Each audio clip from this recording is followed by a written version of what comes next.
একবার হযরত ফাতেমা রাদিয়াল্লাহু তাআলা আনহা ভীষণ অসুস্থ হয়ে পড়েন।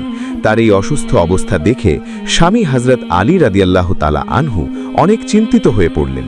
তাই তিনি স্ত্রীর শিয়রে বসে বললেন, হে ফাতেমা, তুমি কখনো আমার নিকট কোনো কিছু চাওনি, এত অভাবের মাঝে থেকেও কখনো তুমি অভিযোগ করনি।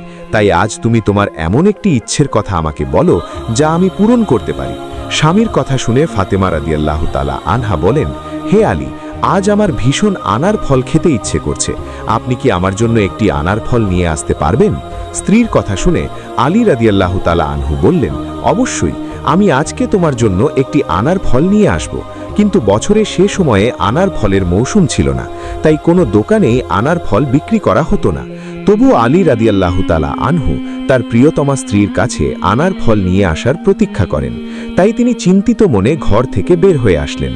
তিনি জানতেন এ সময় আনার ফল পাওয়া যায় না, তাই তিনি এক ইহুদি প্রতিবেশীর বাড়ি গেলেন, কেননা সে আনার ফলের ব্যবসা করত। হযরত আলী রাদিয়াল্লাহু তাআলা আনহু তার ইহুদি প্রতিবেশীকে ডেকে বললেন, আপনার ঘরে একটি আনার ফল মজুদ আছে, আপনি কি তা আমাকে দেবেন? আমার স্ত্রী অসুস্থ, তিনি আনার ফল খাওয়ার ইচ্ছা প্রকাশ করেছেন। ইহুদি জবাবে বলল, হে আলী, এখন তো আনার ফলের মৌসুম না, আমি একজন সৎ ব্যবসায়ী, তাই কসম খেয়ে বলতে পারি আমার ঘরে কোনো আনার ফল নেই। কিন্তু হযরত আলী রাদিয়াল্লাহু তাআলা আনহু আরও জোর দিয়ে বললেন, আমি শেষ নবী হযরত মুহাম্মদ সাল্লাল্লাহু আলাইহি ওয়াসাল্লামের জামাতা, আমি সত্য বলছি আপনার গৃহে একটি আনার ফল মজুদ রয়েছে। ইহুদি আবার রেগে গেল এবং বলল, আমার ঘরে আনার কেন? আনারির একটি দানাও নেই। ঠিক সেই সময় ইহুদির স্ত্রী ঘরের পর্দার আড়াল থেকে তাদের সমস্ত ঘটনাই শুনলেন এবং বললেন, হে আমার স্বামী, আমি তওবা করে কালিমা পড়ে মুসলমান হয়ে গেছি, আপনিও কালিমা পড়বেন, কেননা আল্লাহর নবী হযরত মুহাম্মদ সাল্লাল্লাহু আলাইহি ওয়াসাল্লামের জামাতা সত্য বলেছেন, আমাদের ঘরে একটি আনার ফল মজুদ রয়েছে। স্ত্রীর কথা শুনে ইহুদি বিচলিত হয়ে পড়লেন, কারণ তার জানা মতে তাদের ঘরে কোনো আনার ফল ছিল না। ফলে সে তাড়াতাড়ি ঘরে প্রবেশ করে দেখতে পেল যে সেখানে সত্যি একটি আনার ফল আছে। সে আল্লাহর অলৌকিকতার দর্শন পেয়ে খুশি হয়ে গেল। ইহুদি তখন আনার ফলটি হযরত আলী রাদিয়াল্লাহু তাআলা আনহুকে দিয়ে দিল এবং তওবা করে কালেমা পাঠ করে মুসলমান হয়ে গেল। ফলে হযরত আলী রাদিয়াল্লাহু তাআলা আনহু আনার ফল নিয়ে নিজ গৃহের উদ্দেশ্যে রওনা দিলেন। পথিমধ্যে তার একজন অনাহারী অন্ধ ভিক্ষুকের সঙ্গে সাক্ষাৎ হল। সে জোরে জোরে বলছিল, কেউ আছেন যে এই অন্ধকে সাহায্য করতে পারেন? হযরত আলী রাদিয়াল্লাহু তাআলা আনহু বৃদ্ধ লোকটাকে জিজ্ঞাসা করলেন, আপনার কি সাহায্য প্রয়োজন, আমাকে বলুন।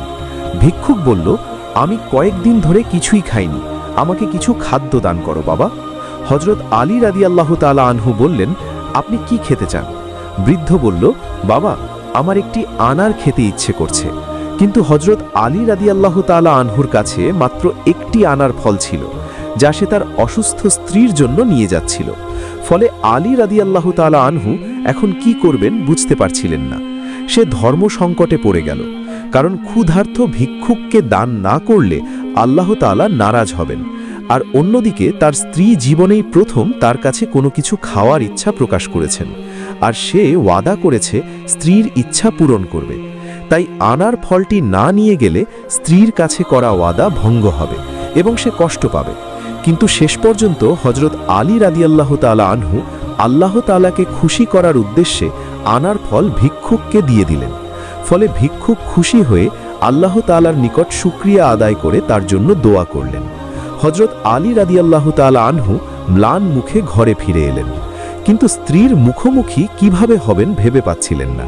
ঠিক তখনই ঘরের ভেতর থেকে আওয়াজ আসলো, হযরত ফাতেমা রাদিয়াল্লাহু তাআলা আনহা বলছেন, হে আলী, আমি তো আপনার নিকট কেবল একটি আনার খাওয়ার ইচ্ছা প্রকাশ করেছি, আর আপনি তো পুরো 10টি আনার পাচিয়ে দিয়েছেন। ফাতেমার কথা শুনে হযরত আলী রাদিয়াল্লাহু তাআলা আনহুর চোখে পানি ধরে রাখতে পারলেন না। তিনি খুশিতে কান্না করে দিলেন এবং আল্লাহর কাছে শুকরিয়া আদায় করলেন। এরপর প্রিয়তম স্ত্রীকে ডেকে বললেন, হে ফাতিমা, এ আনার ফল আমি তোমার জন্য পাঠাইনি, এগুলো তো স্বয়ং আল্লাহ তাআলা জান্নাত থেকে তোমার নিকট উপহার হিসেবে পাঠিয়েছেন। অতঃপর তিনি সমস্ত ঘটনা হযরত ফাতেমা রাদিয়াল্লাহু তাআলা আনহার নিকট ব্যক্ত করলেন।